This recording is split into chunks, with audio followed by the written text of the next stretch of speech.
नमस्कार दोस्तों, एनईपी 2020 से रिलेटेड परीक्षाओं में प्रश्न पूछे जाते हैं, लेकिन सीटेट में जो परीक्षाओं में प्रश्न पूछे जाते हैं वो पेडागोजी कॉन्सेप्ट पे होते हैं, मतलब मेमोरी बेस्ड होते हैं। तो उन क्वेश्चंस को हम लोग डिस्कस करेंगे जो पुराने प्रीवियस ईयर में पूछे गए हैं, जो 28-29 तारीख के पेपर में भी पूछे गए हैं। तो चलिए बिना किसी टाइम वेस्ट के चीज़ों को सीखते हैं। नई शिक्षा नीति के कुछ टैग वर्ड्स हैं, इनको देख लीजिएगा और नज़र मारिएगा। जब हम लोग क्वेश्चन प्रैक्टिस करेंगे, आगे 10-15 क्वेश्चन हैं वो इंपॉर्टेंट हैं, तो उनको देखने में आपको आसानी होगी। तो बहुभाषिता, अवसर, प्रगति जहाँ दिखता है पॉजिटिव है, रैंक जहाँ पर दिखे, परीक्षा, रटना, पाठ्यपुस्तक, एकीकरण अच्छी चीज़ है। भारत भी तो बोला जाता है ना कि एक रहो साथ में, हिंदू मुस्लिम सिख ईसाई हम सब हैं भाई भाई, मतलब एक परिवार है, ठीक है। ड्रिल और अभ्यास आपको याद रखिएगा, ड्रिल बहुत जगहों पर बताया जाता है पॉजिटिव है, कई जगहों पर हो भी जाता है, लेकिन यहाँ पर देखेंगे नई शिक्षा नीति में ड्रिल और अभ्यास को नेगेटिव माना जाता है। खोज विधि अच्छी बात है, आप ढूंढ करके करेंगे, सीखेंगे, खुद का दिमाग लगाएंगे। तकनीकी सुविधाएं देनी चाहिए, हर एक बच्चे के पास मोबाइल फ़ोन होना चाहिए। देखिए लैपटॉप बांटा जा रहा है और सरकार के द्वारा टैबलेट बांटी जा रही है, साइकिल बांटी जा रही है, तो तकनीक देना इंपॉर्टेंट है। अनिवार्य किसी चीज़ को नहीं करना है, तुलना किसी बच्चे का किसी के साथ नहीं करना है। मातृभाषा इंपॉर्टेंट है, याद करना नेगेटिव है। एक भाषा पर बल नहीं देना है। प्रतिबिंब मतलब कि आप जो कर रहे हैं उसका रिफ्लेक्शन आपके ऊपर दिखना चाहिए, ये पॉजिटिव है। तो चलिए बिना किसी देरी के देख लेते हैं कुछ क्वेश्चंस जो इंपॉर्टेंट है।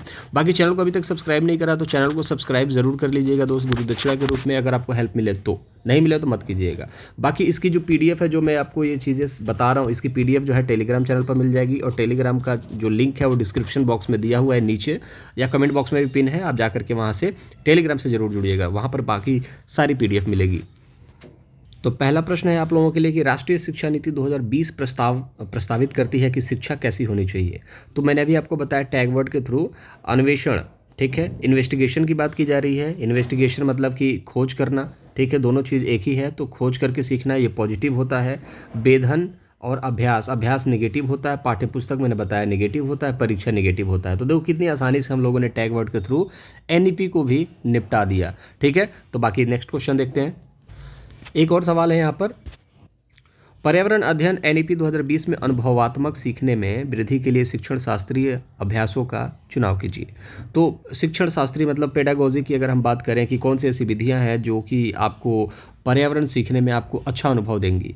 कुछ ऐसी टेक्निक होती हैं जैसे कि पेडागोजी आप पढ़ रहे हो, जैसे मैंने टैग वर्ड बता दिया, इससे आप क्वेश्चन को हल कर लोगे। तो जब पर्यावरण को सीखोगे तो ऐसी क्या टेक्निक होनी चाहिए कि आपका अनुभव अच्छा हो जाए, ये सवाल पूछा जा रहा है। तो यहाँ पर देखोगे चुनिंदा अवधारणाओं की बात की जा रही है, मतलब कि केवल की बात की जा रही है कि केवल कुछ चीज़ों के बारे में करना है, ठीक है, जैसे कि कुछ चीज़ों को देखना है, कुछ चीज़ों को टच करना है, ठीक है। तो आप फील पूरी तरीके से नहीं ले पाएंगे, आपको फ्री छोड़ना पड़ेगा। अगर इन्वायरमेंट का मज़ा लेना है तो एक बगीचे में छोड़ना पड़ेगा। ऐसा नहीं अरे उस फूल को मत छुओ, ठीक है, ऐसा नहीं करना। वो बच्चा खुद समझदार है, उसको क्या करना बच्चे को खुद पता है, उसको छोड़ दीजिए खुला, वो देख करके खुद ही अपने आप को समझ जाएगा कि किसको छूना है किसको नहीं छूना है। जैसे दीपक को बच्चे को मना करा जाता है मत छू, लेकिन छूता है, वो देख करके सीख जाएगा। इसी को तो बोलते हैं ना करके सीखना, करने दीजिए। तो चुनिंदा उदाहरणाओं को उनके दिमाग में नहीं डालना है। और यहाँ पर देखिए शिक्षण में कला का एकीकरण, एकीकरण पॉजिटिव होता है, मैंने आपको बताया। शिक्षण में कहानी कहने का एकीकरण कहना, ये भी पॉजिटिव होता है, इंपॉर्टेंट है। तो ऑप्शन नंबर 2 और 3 राइट आंसर होगा। तो ये जो टैग वर्ड बनाया है ना, ये क्वेश्चन को देख करके ही टैग वर्ड बनाए गए हैं जो कि आपको परीक्षाओं में हेल्प करेंगे। ऐसा नहीं कॉपी पेस्ट कहीं से कर दिया, बहुत मेहनत लगता है दोस्त, इसलिए मैं बोलता हूँ कि इतनी मेहनत को अप्रिशिएट तो करना ही चाहिए, लाइक तो ठोकना ही चाहिए और चैनल के साथ सब्सक्राइब करके जुड़ना चाहिए, ताकि आने वाली जो वीडियोज़ का नोटिफिकेशन आपको मिल जाए दोस्त, ताकि आपकी तैयारी अच्छी हो सके।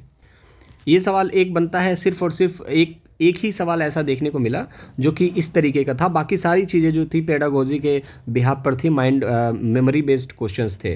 तो नई शिक्षा नीति 2020 के अनुसार विद्यालयी शिक्षा का क्या ढांचा है, तो आप सबको पता होना चाहिए कि 5-3-3-4 ये होना चाहिए। 5 का मतलब क्या है कि 3 साल आपको यहाँ पर क्या देखने को मिलेगा, प्री प्राइमरी जैसे नर्सरी, LKG, UKG और क्लास 1 और 2। इसका जो एज ग्रुप होगा वो होगा आपका 3 से लेकर के 8 वर्ष तक का, ठीक है। हम बात करें 3 की, तो 3 जो होता है वो क्या होता है, क्लास 3 से लेकर के 5 तक का, और बच्चे की एज होगी 8 से लेकर के 11 वर्ष तक की। फिर बच्चा 3 जो जाएगा वो कहाँ चला जाएगा, वो क्लास 6 यहाँ पर क्लास 5 में चला गया है। अब बच्चा 8वीं क्लास तक चला जाएगा और उसकी एज होगी 11 से लेकर के 14 वर्ष तक। और आपको पता है कि 14 वर्ष तक के बच्चों को आर्टिकल 21A में यहाँ पर अनिवार्य शिक्षा की बात की जाती है। ठीक है, तो एनईपी पढ़ोगे तो साथ ही साथ आप आरटीई भी देख लोगे 2009, और एनसीएफ भी यहाँ पर इसी चीज़ से रिलेटेड है। तो एनसीएफ की वीडियो नहीं देखी है तो देख लीजिएगा, डिस्क्रिप्शन बॉक्स में लिंक है उसका भी, और पूरे चैनल पर आपको वही कंटेंट मिलेगा जो इंपॉर्टेंट है सीटेट से रिलेटेड।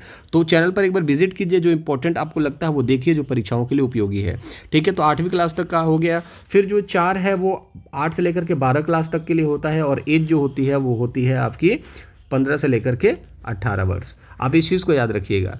दूसरी चीज़ ये है कि 8वीं क्लास तक के बच्चों को आप कभी भी निकाल नहीं सकते, इस चीज़ को याद रखिएगा। 11 से जो 14 वर्ष तक के बच्चे होते हैं, 6 से लेकर 14 वर्ष तक के बच्चे जो होते हैं, उनको आप स्कूल से निकाल नहीं सकते, और ना ही आप उनको फेल कर सकते हैं। तो गोविंदा किसी किसी फिल्मों में बोलता है ना, मैं 8वीं में 8 बार फेल हूँ, तो वो गलत बोलता है। होता होगा उसके समय में, लेकिन आज के समय में नहीं है। अगर आप 10 साल के हो जाते हैं और आपको पढ़ना है तो आपको क्लास 1 में नहीं डाला जाएगा, आपके 10 साल के एज ग्रुप के साथ आपको डाला जाएगा। अब टीचर को वहाँ पर एडजस्ट करना है कि बच्चे को कैसे सिखाना है, कैसे सीखेगा बच्चा। लेकिन वो बच्चा 10 साल का है तो वो किस क्लास में जाएगा वो डिसाइड आप करो, कि कम से कम नहीं तो वो जो बच्चा जाएगा वो कम से कम नहीं तो 4थी क्लास में जाने वाला है। ठीक है, तो वो 4थी क्लास में ही जाकर के पढ़ेगा, ना कि पहली दूसरी। अब 4थी क्लास में आप कैसे पढ़ाओगे, कैसे क ख ग घ सिखाओगे, ABCD सिखाओगे, वो आपकी सिरदर्दी है, और इसी चीज़ के लिए पेमेंट देती है सरकार। ठीक है, चलिए नेक्स्ट क्वेश्चन।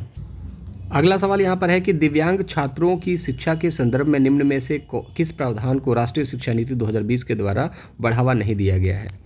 अब बहुत सारे बच्चे कंफ्यूज हो जाते हैं, यहाँ पर निजी देखते ही क्या करते हैं, गलत कर देते हैं। यार निजी देख करके गलत आपको नहीं करना है। ठीक है, निजी शिक्षा इंपॉर्टेंट है। ठीक है, निजी शिक्षा में तो इनको महत्व दिया जाता है, तो इस चीज़ को याद रखिएगा, निजी शिक्षा में इनको महत्व दिया जाता है। अगले क्वेश्चन में देखेंगे तो इनको जैसे कि मान के चलिए आर्थिक रूप से पिछड़ा वर्ग है, उसको नई शिक्षा नीति में क्या हुआ है कि निजी विद्यालयों में उनको क्या दिया गया है, उनको छूट दी गई है। तो यहाँ पर निजी से डरना नहीं है। निजी का मतलब मैं समझा देता हूँ आपको। यहाँ पर देखिए, प्रत्येक विद्यार्थी के लिए एक शिक्षा होनी चाहिए, मतलब कि सभी बच्चे 40 क्लास में बच्चे, जैसे क्लास में 40 बच्चे हैं तो सभी को एक शिक्षा मिलना चाहिए। और कौन देगा, एक निजी शिक्षक देगा। उनके ऊपर एक अपॉइंट होगा शिक्षक जो क्लास में आएगा, और वो निजी शिक्षक आपका ही होगा। मतलब बोलते हैं ना प्राइवेट संपत्ति है आपकी, तो वो टीचर आपके अकॉर्डिंग ही बात करेगा। जैसा चाइल्ड सेंटर में होता है, बच्चा जैसा चाहेगा वो टीचर वैसा ही पढ़ाएगा। जैसे प्राइवेट नौकरी में ऐसे ही होता है, जैसा बॉस चाहेगा वैसे ही एम्प्लॉय करेगा, तो जैसा बच्चा चाहेगा वैसे ही टीचर पढ़ाएगा।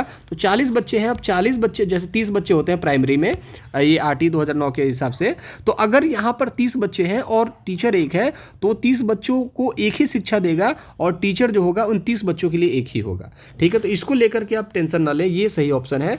ठीक है, लेकिन यहाँ पर नहीं पूछा है तो नहीं में देखते हैं। उपयुक्त इमारती ढांचा, ये इंपॉर्टेंट है। ठीक है, इमारती ढांचा अच्छा होना चाहिए जिसमें बच्चे वहाँ पर सीख सकें। और ऐसा इमारती ढांचे का मतलब, दिव्यांग की बात अगर की जा रही है तो ऐसा ना हो कि सीढ़ी ऐसा चढ़ने वाला सीढ़ी हो और वो बच्चा पैर से कहीं ना कहीं कैपेबल ना हो चढ़ने के लिए, तो उसके लिए अलग से आप देखोगे हॉस्पिटल्स में क्या होता है, सीढ़ी भी होता है और स्ट्रेच के लिए भी आपको जगह दी जाती है। तो ऐसा ढांचा आपको देना पड़ेगा बच्चों के लिए। तो ऐसा नहीं है कि आप सीढ़ी बना दो, उसके लिए अलग से व्यवस्था इमारती ढांचा देनी पड़ेगी। अनिवार्य की बात करेंगे। अभी मैंने क्या बोला, अनिवार्य जहां पर लगता है निगेटिव है, और यहां पर पूछा क्या है, गया है निगेटिव, तो ऑप्शन नंबर 3 राइट आंसर होगा। तकनीक क्या होता है, पॉजिटिव। तो देखिए टैग वर्ड के थ्रू कितनी आसानी से क्वेश्चंस को उड़ा रहे हैं। इसकी पीडीएफ टैग वर्ड की टेलीग्राम पर मिलेगी, टेलीग्राम से जुड़िएगा जरूर, डिस्क्रिप्शन बॉक्स में लिंक है। तो चलिए नेक्स्ट क्वेश्चन की तरफ चलते हैं। कोई डाउट हो अगर किसी भी क्वेश्चन में तो आप कमेंट बॉक्स में पूछिएगा, मैं जवाब देता हूँ दोस्त। एक चलिए हलवा क्वेश्चन है आप लोगों के लिए। नई शिक्षा नीति 2020 निम्न में से कौन गणित के शिक्षण एवं अधिगम की प्रक्रिया से संबंधित नहीं है। गणित पेडागोजी, जैसे गणित पढ़ाने का मेरा एक अलग शैली है, तरीका है, तो मेरा एक कौन सा तरीका है जो नहीं होना चाहिए उस तरीके के अंदर, क्योंकि अगर अच्छी शैली है तो बच्चे जुड़ते हैं, और अगर एक गलत शैली भी आपके साथ जुड़ी तो बच्चे नहीं जुड़ते हैं। तो वो कौन सी गलत शैली है, वो मैंने आपको बताया कि एनईपी के थ्रू अगर आपको रट करके कहीं दिखाई देगा तो वो निगेटिव हो जाएगा। तो अब कुछ देखने की ज़रूरत है क्या, अमूर्तन गणित में ये चीज़ होती है, जो चीज़ दिखती नहीं उस चीज़ के बारे में सोचना, इससे क्रिएटिविटी बढ़ेगी। अन्वेषण की बात करें, इन्वेस्टिगेशन की बात करें, खोज विधि की बात करें, पॉजिटिव है। समस्या समाधान खोज करोगे तो ही तो निकलेगी ना समस्या की समाधान, तो ये भी सही चीज़ है, लेकिन रटने से कुछ नहीं होगा। ठीक है, तो ऑप्शन नंबर 4 राइट आंसर। राष्ट्रीय शिक्षा नीति 2020 पूरे देश के लिए प्राथमिक स्तर पर किस भाषा को निर्देश के माध्यम से प्रस्तावित करती है। बच्चा जानता है कि हिंदी जो है हमारी राजभाषा है। राजभाषा मतलब क्या होती है, सरकारी कामकाज की भाषा। हमारे देश की कोई भी राष्ट्रभाषा नहीं है, इस चीज़ को याद रखिएगा। ठीक है, एक बच्चा कह रहा था भारत की जो राजभाषा है वो हिंदी है और एक सहायक भाषा उर्दू है। तो सहायक भाषा क्या है आप कमेंट बॉक्स में बताइएगा। उर्दू जो है सहायक भाषा इंडिया की है या फिर उत्तर प्रदेश की है, आप कमेंट बॉक्स में छापिएगा। ठीक है, आपसे इसलिए पूछ रहा हूँ ताकि आपको इस चीज़ के बारे में नॉलेज हो, आप थोड़ा सा रिसर्च करें। अगर यहाँ तक देखा है आपने तो आपका मतलब फ़र्ज़ बनता है कि आप कमेंट बॉक्स में इस चीज़ का आंसर ज़रूर करेंगे। ठीक है, अंग्रेजी भी एक सहायक भाषा है इंडिया की। मातृभाषा जो है NEP इस पे बल देता है, तो याद रखिएगा NEP इम्पॉर्टेंट है। ठीक है, संस्कृत किस राज्य की राजभाषा है? किस राज्य की राजभाषा है संस्कृत? इसका भी कमेंट बॉक्स में आप आंसर छाप दीजिएगा। कहीं ये उत्तराखंड तो नहीं है, मैंने आपको हिंट दे दिया, आप बताइएगा। इतने अच्छे अच्छे क्वेश्चंस आप लोगों के लिए लेकर के आते हैं, लेकिन ये है कि आप लोग सब्सक्राइब करने में कंजूसी करते हैं, लाइक करने में कंजूसी करते हैं, शेयर करने में। आपको अगर थोड़ा सा भी हेल्प मिलता है अगर वीडियो देखने से, तो आपको सब्सक्राइब करना चाहिए, क्योंकि गुरुदक्षिणा देना इंपॉर्टेंट हो जाता है बच्चों के लिए। पहले के समय में भी ऐसा ही हुआ करता था, बट इच्छा आपकी है, मन करे तो कीजिएगा, नहीं तो बस ये है कि दोस्तों को शेयर जरूर कीजिए। राष्ट्रीय शिक्षा नीति 2020 में प्रस्तावित बदलाव है मानकीकरण, लचीलापन। ठीक है, लचीलापन पॉजिटिविटी है। देखते हैं आगे, रचनात्मक मूल्यांकन, योगात्मक मूल्यांकन। ठीक है, देखिए रचनात्मक मूल्यांकन, क्रिएटिविटी मूल्यांकन इंपॉर्टेंट है, लेकिन योगात्मक मूल्यांकन पॉजिटिविटी नहीं है। तो याद रखिएगा, अगर रचनात्मक मूल्यांकन होता मतलब क्रिएटिविटी की बात की जाती तो पॉजिटिव था, लेकिन यहाँ पर बोला जा रहा है कि क्रिएटिविटी से योगात्मक मतलब उल्टा जाने की बात की जा रही है, तो ये गलत हो गया। अगर योगात्मक से इसकी बात करते तो पॉजिटिव था, समझ लीजिएगा। योगात्मक से अगर इसकी बात करते तो पॉजिटिव था, लेकिन क्रिएटिविटी से आप योगात्मक पे जा रहे, गलत है। ठीक है, तो क्रिएटिविटी इंपॉर्टेंट है, लेकिन यहाँ पर ये तो गलत हो गया। परीक्षा के लिए सीखना, ये गलत हो गया। बहुभाषिता से कठोरता, कठोरता यहाँ पर गलत हो गया। ठीक है, बहुभाषिता तो है, लेकिन साथ में आप देखेंगे कठोरता, तो यहाँ पर ये 3 ऑप्शन गलत हो गए। एक ऑप्शन बचता है लचीलापन, मानकीकरण, स्टैंडर्डाइज्ड, मतलब एक स्टैंडर्ड होना चाहिए लचीलेपन का। ऐसा नहीं है कि बच्चा कोई भी सवाल पूछता है तो आप इतने हद तक गिर जाओ कि वो स्टैंडर्ड ही ना हो, और इतने हद तक कठोर हो जाओ कि वो भी स्टैंडर्ड ना हो। बच्चा मान के चलो कि कुछ बच्चे शरारती होते हैं, जैसे आपने कोई चीज़ बताई, जैसे कि P फॉर पैरोट। ठीक है, P फॉर पैरोट। अब बच्चे को समझ में नहीं आया कि P फॉर पैरोट होता है। ठीक है, अब बच्चे ने पूछा सर P फॉर क्या होता है? पैरोट। ठीक है, सर ने बता दिया P फॉर पैरोट, स्पेलिंग भी बता दिया P फॉर पैरोट। ठीक है, S फॉर शिप भी बता दिया। ठीक है, Q फॉर क्वीन भी बता दिया। अब बच्चे को पता हो गया, फिर भी बच्चा बोलेगा सर P फॉर पैरेट एक बार और बता दो ना। टीचर ने फिर बता दिया, फिर पूछेगा सर आपको पता नहीं है NEP क्या कहता है? मैं जितनी बार पूछूंगा आपको बताना पड़ेगा। P फॉर क्या होता है बताओ ना सर। तो इतना भी नहीं गिरना, इतना भी लचीलापन नहीं होना है। ठीक है, तो आप इस चीज़ को याद रखिएगा, और आप इस चीज़ को भी याद रखिएगा, दंड और पुरस्कार NCF कहता है उतना देना जरूरी है जितना बच्चों को रिक्वायरमेंट हो। ठीक है, तो आपको उतना देना पड़ेगा जितने बच्चों की रिक्वायरमेंट हो, ऐसा नहीं दंड ही देते रहो। हाँ, थोड़ा सा दे सकते हैं दंड, लेकिन उतने में बच्चा सुधर जाना चाहिए। ठीक है, तो याद रखिएगा। चीज़ें अच्छी लग रही होंगी, है ना? चलिए, इसी तरीके से सीखा जाता है तो चीज़ें आसानी से दिमाग में जाती हैं। चलिए, एक और अच्छा सवाल है। अब आप लोगों के लिए टैग वर्ड देखने के बाद तो हलवा ही लगेगा, मुझे पता है ये चीज़। NEP 2020 के अनुसार मूल्यांकन का उद्देश्य क्या है? रटने की क्षमता का परीक्षण। रटना आ गया, नेगेटिव हो गया दोस्त, गलत कर देंगे ऑप्शन को। पुनरुत्पाद व याद करना, ये भी नेगेटिव हो गया। मज़ा आ रहा होगा दोस्त। बच्चों को सीखने की प्रक्रिया में मदद करना। पूरे देश में बच्चों की तुलना करना, तो तुलना गलत हो गया। देखो मज़ा आ रहा है कि नहीं? ऐसे ही क्वेश्चन को डील करोगे। जब इस चैनल को सब्सक्राइब करोगे, आप जब सारे वीडियोस देखोगे ना, तो आपको लगेगा यार ये तो हलवा है। और एक बच्चा कह रहा था आपको क्या लगता है पास होना हलवा है सीटेट? मैंने उसको बताया नहीं, कमेंट बॉक्स में बोला, उसका जवाब मैंने नहीं दिया। अब उस बच्चे को क्या बताया, जो बच्चे ने वीडियो देखी ही नहीं, जो बच्चा पढ़ता ही नहीं है, जो बच्चा मेहनत करना ही नहीं चाहता, उसको क्या पता है कि हलवा कैसे बनता है? ठीक है, हलवा बनने में थोड़ी सी मेहनत ये लगेगी कि आपको थोड़ा सा उठना पड़ेगा, थोड़ा सा गाजर को घिसना पड़ेगा, मतलब अपना दिमाग घिसना पड़ेगा। ठीक है ना, थोड़ी सी मेहनत ये करनी पड़ेगी कि PDF पढ़ना पड़ेगा। ठीक है, तो उससे क्या होगा, आपका काम आसान हो जाएगा और आपको हलवा लगेगा, और आपका हलवा तैयार है। जितने लोगों ने इतने सारे वीडियोस को देख लिए हैं उनके लिए हलवा लगेगा। और जिसको जिसको हलवा लगता है वीडियो को लाइक ठोक देना, और कमेंट बॉक्स में ज़रूर बताना कि आप वीडियो से हेल्प मिल रही है कि नहीं। चलिए, नई शिक्षा नीति 2020 किस पर बल देती है? पाठ्यचर्या, लचीलापन, पाठ्यचर्या का मानकीकरण, पुस्तकों को गैर संदर्भित। ठीक है, पाठ्य पुस्तक को रटकर याद करना। अच्छा सवाल है, बच्चे फंस सकते हैं, लेकिन फंसना तो है नहीं। आपको नेगेटिव हटाने हैं, पॉजिटिव को जोड़ करके 1 नंबर लूट लेने हैं। ठीक है, तो रटना गलत। संदर्भ मतलब कि कॉन्टेक्स्ट की बात की जा रही है, जैसे कि मैं किस कॉन्टेक्स्ट में बात कर रहा हूँ, आपके CTET के कॉन्टेक्स्ट में चीज़ों को बात कर रहा हूँ। लेकिन जब मैं यहाँ पर ऐसी बातें करने लगूँ जो कि आपके यूपी टेट में परीक्षाओं में पूछा जाता है, जो कि आपके केवीएस की परीक्षाओं में पूछा जाता है, तो वो गैर कॉन्टेक्सचुअल हो जाएगा। तो फ़ायदा देगा क्या? नहीं। आप पढ़ के क्या करोगे? अपना टाइम वेस्ट करोगे। तो वो चीज़ देना है जो बच्चों के लिए इंपॉर्टेंट हो, वो चीज़ नहीं देना है जो बच्चों के लिए इंपॉर्टेंट ना हो। तो गैर वाला जो होगा वो नेगेटिव हो गया। 2 तो नेगेटिव छोड़ दिया, अब 2 चीज़ और बच जाती हैं भाई। और मैंने आपको क्या बोला था कि पॉजिटिव क्या होता है? लचीलापन। पाठ्यचर्या दोनों में है, और एक मानकीकरण है और एक लचीलापन है। तो एक लचीलापन क्या होता है कि बच्चों जैसे कि आप देखोगे कि बच्चा जैसे सीखना चाहता है सिखाओ। बहुभाषा मतलब आपकी क्लास में है, बहुत सारे बच्चे हैं जो कोई भाषा बोलते हैं, बहुत सारे बच्चे कोई भाषा बोलते हैं। तो लचीलापन ये होना चाहिए कि सर पी फॉर पैरोट आपने बता दिया है, ठीक है, तो फॉर तोता भी तो बता दो। तो आपने कहा सर ठीक है, तो फॉर तोता। तो सर 100 फॉर सूगा भी बता दो, हमारी तरफ सूगा बोला जाता है। तो ठीक है, हमको 100 फॉर सूगा बता दिया। ये एक लचीलापन था, सर ने बताया सबके बारे में। और ये एक स्टैंडर्डाइजेशन हो जाता, मानकीकरण हो जाता। तो सर बोलते हैं देखो पी फॉर पैरट सीखो, यही इंपॉर्टेंट है और आने वाला भविष्य यही है पी फॉर पैरट। तो तोता सूगा मैना ये सब मत करो, ठीक है। तो ये गलत है। एनईपी इस चीज़ पर बल नहीं देता है, एनईपी बल देता है पाठ्यचर्या लचीलापन पे। तो ये राइट आंसर हो जाएगा ऑप्शन नंबर फर्स्ट। और मैं देखिए बहुत सारी चीज़ें, आप 4 घंटे 5 घंटे का एनईपी का लेक्चर देख सकते हैं, लेकिन आएगा उतना ही दिमाग में जितना मैं 15 मिनट की 20 मिनट की वीडियोज़ में बनाता हूँ। तो आप 15 मिनट 20 मिनट की वीडियो देखिए, यही परीक्षाओं में पूछा जाता है, यही अप्रोच आप रखोगे तो आप परीक्षाओं में एनईपी से जो 4 से 5 प्रश्न पूछ लिए जाते हैं, जैसे कि गणित में भी, ईवीएस में भी, सीडीपी में भी, उनसे आप अच्छा स्कोर कर पाएंगे। भाषा में भी यहाँ पर पूछा जाता है, जैसे बहुभाषिता, ये हिंदी में, तो 4 से 5 प्रश्न हर एक शिफ्ट में पूछा जाता है। तो परेशान क्यों हो? जितनी चीज़ें मैंने करा दी एनसीएफ से, और एक आरटी का भी वीडियो आज आपको देखने को मिल जाएगा, उसको देख लेना और अपनी तैयारी को पुख्ता करते रहो, इससे काम आसान हो जाएगा। एक और प्रश्न देख लेते हैं दोस्त, ठीक है। राष्ट्रीय शिक्षा नीति 2020 के अनुसार विद्यार्थियों का रिपोर्ट कार्ड जो अभिभावकों को दिया जाएगा वो किस चीज़ पर डिपेंडेंट होगा, ठीक है।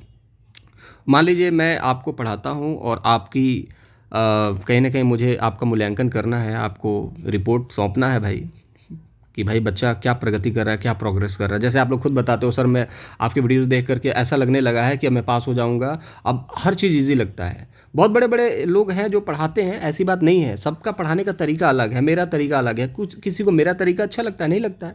तो जो मेरा तरीका है बहुत सारे बच्चों को अच्छा लग रहा है, उनके लिए आसान हो जा रही हैं चीज़ें। तो उनका जो रिपोर्ट मैं बनाऊँगा और उनके टीचर, उनके शिक्षक, उनके माता पिता को दूंगा, तो उसमें क्या चीज़ दिखना चाहिए? परीक्षण मतलब टेस्ट की बात की जा रही है, टेस्ट गलत हो गया। मैं आपका टेस्ट नहीं लूँगा दोस्त, मैं आपका यहाँ पर टेस्ट ले रहा हूँ क्या? कभी भी टेस्ट लिया मैंने आपका? टेस्ट नहीं लेना। तुलना करना गलत हो गया। देखो आराम से उड़ गया कि नहीं ऑप्शन। अब ऑप्शन नंबर 4 क्या होगा? Right answer. क्यों हो जाएगा? क्योंकि यहाँ पर प्रगति की बात की गई है, विशिष्टता की बात की गई है, प्रतिबिंब की बात की गई है। जब आप मुझसे पढ़ोगे और जब माता पिता से मिलोगे तो आपको मुझे मूल्यांकन करने की ज़रूरत नहीं पड़ेगी। आप खुद ही बताओगे, आपके चेहरे पे स्माइल होगी और पापा से खुद बोलोगे कि पापा नई शिक्षा नीति ये कहती है, पापा एनसीएफ ये कहता है, पापा आपको पता है कैसी पक्षी होती है, पापा आपको पता है इस राज्य में कौन सा इस राज्य में कौन सा नृत्य होता है, इस राज्य की क्या फेमस चित्रकला है, कौन सी राज्य में कौन सी साड़ी मिलती है, आपको पता है पापा? तो पापा कहेंगे यार क्या बात हो गई, कहाँ से पढ़ रहे हो बेटा? तो आपने बता दिया इस चैनल से पढ़ रहा हूँ। तो मैंने आपका रिपोर्ट भी सौंप दिया और टीचर भी खुश और मूल्यांकन भी हो गया। तो ये कुछ टेक्निक होती है दोस्त जो कि हर कोई नहीं जानता है। और इस चैनल पर, शांतनु फिलोसफर चैनल पर, आपको वो हर एक चीज़ मिलेगी जो एक बच्चे के साइकोलॉजिकली तौर पे, परीक्षा के तौर पर बहुत इंपॉर्टेंट है। तो चैनल को सब्सक्राइब कर लीजिएगा। अगर यहाँ तक अगर आपने देख लिया तो चैनल को सब्सक्राइब करके बेल आइकन ज़रूर दबाइएगा। मुलाकात अगले वीडियो में करेंगे, तब तक के लिए अपना ख्याल रखें, दोस्तों के साथ शेयर कर दें। वीडियो अच्छा लगे तो लाइक ज़रूर ठोकिएगा। कुछ पूछना है तो कमेंट बॉक्स में पूछिए, मैं सभी के जवाब देता हूँ। चलिए अब अगली वीडियो में फिर मुलाकात करेंगे। अपना ख्याल रखें, बाय बाय।